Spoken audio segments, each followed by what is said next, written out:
là, du coup, ouais, voilà, je vais faire ce setup. J'ai un peu le soleil dans la gueule, mais je vais vous parler de la pleine lune en bélier à 11h59 heure de Paris, donc qui est aussi nommée la lune des moissons ou la lune des récoltes, et qui se rapporte à l'équinoxe d'automne, qui est aussi appelé Maybon, qui se réfère à un des 8 sabbats, qui correspond donc à ce moment où le jour et la nuit sont tous les deux égaux. C'est un moment donc du coup de pure transition jusqu'à arriver au solstice d'hiver. Les plantes maintenant puisent leur énergie dans leurs branches pour aller les nourrir jusqu'à leurs racines en fait. C'est le moment où elles s'enracinent. Et du coup c'est un moment où nous aussi, petit à petit, on plonge un peu plus dans ce mode hivernal d'hibernation. Et on va essayer de s'ancrer, de s'enraciner. On va venir se libérer de tout ce qui ne nous sert plus, en fait. C'est ça la symbolique. La lune est en bélier et le soleil est en balance. Donc le balance, avec ses thèmes vénusiens, va se rapprocher de tout ce qui est un peu plus sensuel, subtil, tout ce qui est lié au relationnel. Parce que c'est l'axe bélier-balance, maison 1, maison 7, moi vs les autres. Il y aura cet échange, ce paradigme des contraires, ce chemin qu'il y a à faire sur les deux extrêmes de la balance pour trouver le juste équilibre.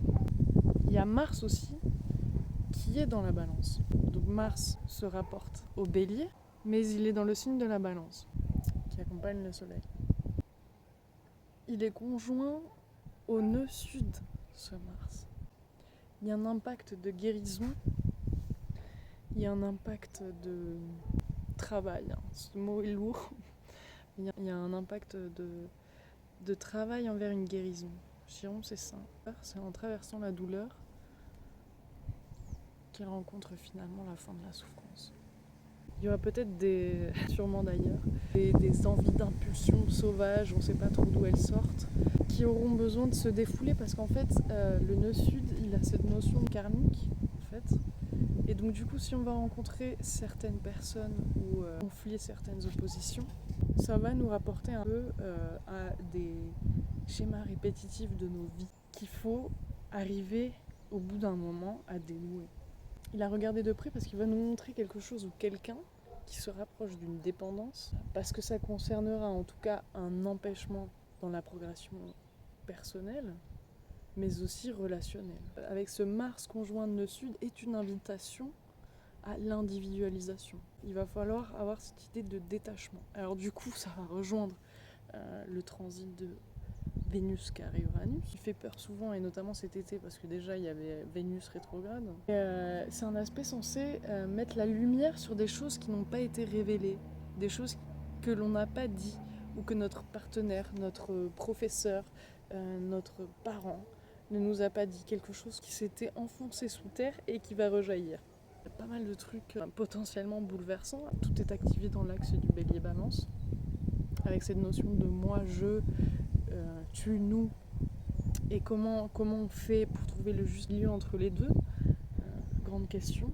Il va y avoir quelque chose qui va nous bouleverser, révolutionner, que ce soit notre relation ou notre monde intérieur, finalement. En fait, je pense qu'il faut être prêt à écouter notre propre vérité pour réussir à la transmettre à l'autre, et de toute façon on va être amené à la transmettre parce que Mars Uranus, ça demande quand même de faire l'action, genre carrément d'y aller.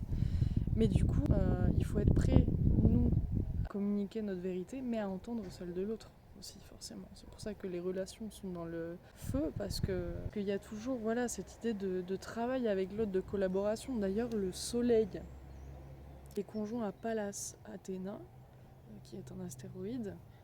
Donc cette déesse, c'est l'archétype d'une guerrière, d'une stratégiste. Mais il y a cette notion de diplomatie avec laquelle le soleil va nous demander de travailler, prêt à recevoir la vérité de l'autre, à recevoir le message, à écouter et recevoir le message. Ça ne veut pas dire mettre les œillères et se dire les autres ont raison. Non, justement, on est là pour révolutionner une dépendance. Mars conjoint nœud sud. Et on n'a jamais dit qu'il fallait tout foutre en l'air. De nos jours, c'est hyper répétitif. Un truc qui va pas, vas-y, c'est une relation toxique.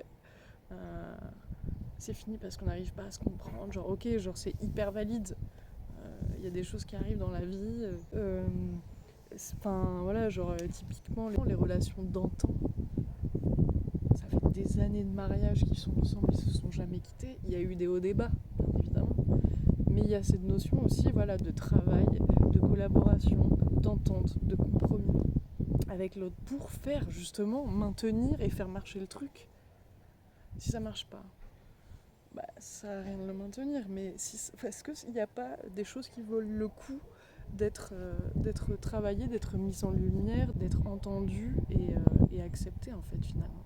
Pour en revenir au fait qu'on arrive petit à petit du moment de l'hiver ou du moment de la reclusion, il est temps de prendre plusieurs informations en compte pour tracer notre chemin, choisir la direction que l'on veut prendre, s'inspirer de personnes qui rejoignent l'archétype de la personne que nous on rêve d'être.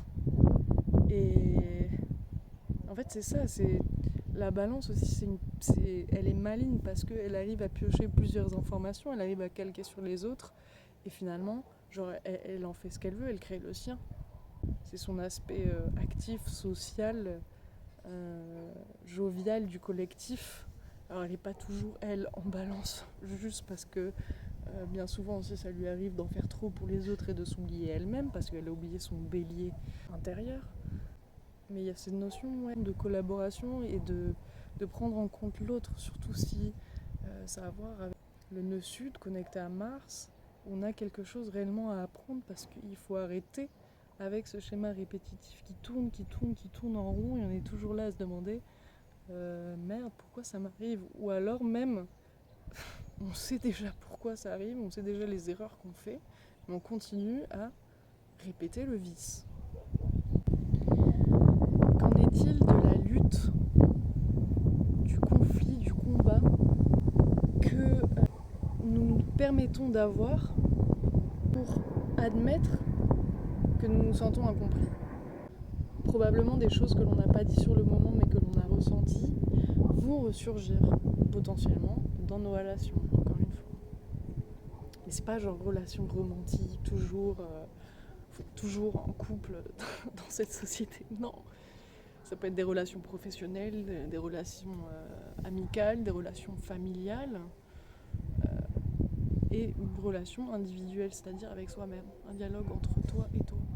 On va pouvoir voir de manière générale comment nos désirs, nos intérêts ou cette voix émergente qui nous appelle, nous sommes en mesure de parler de ces choses-là. Genre ouvrir sa bouche un peu. Voilà. Dans le tout bien, tout rose, tout préparé, tout accepté, tout standardisé quoi. Genre c'est bon, on n'est plus là-dedans. Si on est ouvert aux leçons que peuvent nous apporter ces liens, ces connexions avec les autres, ces frictions, nées dans la mesure d'apprendre les limites que l'autre personne a, de voir aussi si elles correspondent avec les nôtres, de connaître les nôtres, parfois on ne les connaît pas forcément, mais en parler, ça va créer justement cette réflexion interne de « Ah ouais, toi tu veux ça ?» Là, quand je me l'imagine, j'ai vraiment du mal avec cette chose-là. Waouh, j'y avais pas pensé, mais ouais, en fait, carrément, ça me plaît. Pourquoi pas essayer ce genre de... Enfin voilà, genre, c'est plus un secret pour personne, quoi, la communication. Et aussi, on sera du coup capable de considérer si on veut davantage s'investir dans cette direction, dans cette relation, dans ce schéma de pensée, dans ces croyances. Voilà un petit message pour cette pleine lune en bélier et quelques transits qui l'impactent et qui impactent donc du coup la pleine lune c'est toujours une influence de 3 jours avant, 3 jours après la pleine lune mais les transits voilà c'est dans le temps que ça se passe et c'est pour ça que chaque pleine lune et chaque transit a son histoire et que c'est intéressant de la suivre et d'écouter ce qu'ont les astres à nous raconter, nous offrir et pour nous guider en fait finalement.